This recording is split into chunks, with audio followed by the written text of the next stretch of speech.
அஸ்ஸலாமு அலைக்கும் சுவை விரும்பிகள். சோயா கைமா பட்டாணி குருமா செய்ய போறோம்.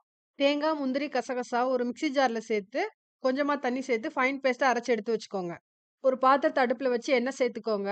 எண்ணெய் சூடானதும் பட்டை, கிராம்பு, ஏலக்காய், பிரிஞ்சி இலை, கல்பாசி, சோம்பு, நீல வாக்குல நறுக்கி வச்சிருக்கிற பெரிய வெங்காயம், பச்சை மிளகாய் 3 சேர்த்து நல்லா வதக்குங்க.